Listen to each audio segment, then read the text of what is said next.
Welcome back. We've looked at why regulatory strategy matters. Now comes the practical question. How do you actually build a regulatory strategy that works?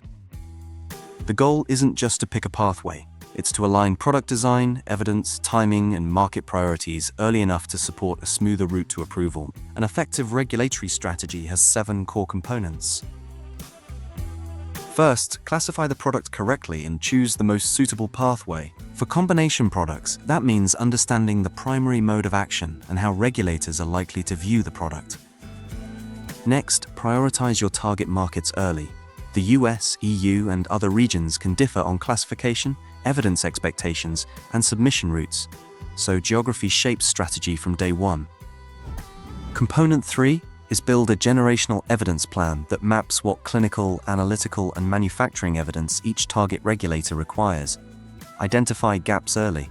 A common pitfall, discovering post-trial that you need additional stability data, different endpoints, or longer follow-up periods.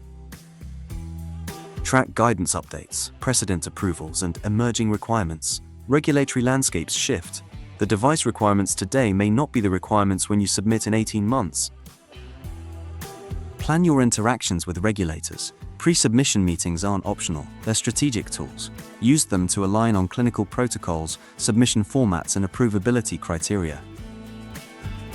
Risk management is another core component.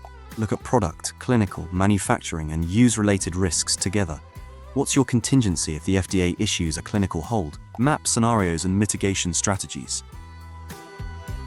Finally, regulatory work is resource-intensive. Plan for document preparation, submission management, agency responses, and potential resubmissions. Under-resourcing regulatory affairs is a common path to delays. When these 7 components are built as one strategic system, you create a regulatory plan that is clearer, more defensible, and much easier to execute. 3 mistakes show up again and again. The first is building strategy separately from R&D, static planning, and underestimating documentation requirements instead of shaping it with those teams. A well-built regulatory strategy is your product's competitive advantage. It accelerates timelines, prevents costly mistakes, and maximizes your probability of approval. But here's reality. Maintaining a living regulatory strategy across development stages, multiple jurisdictions, and hundreds of work streams requires sophisticated workflow management. In the next episode, we'll look at clinical protocol development.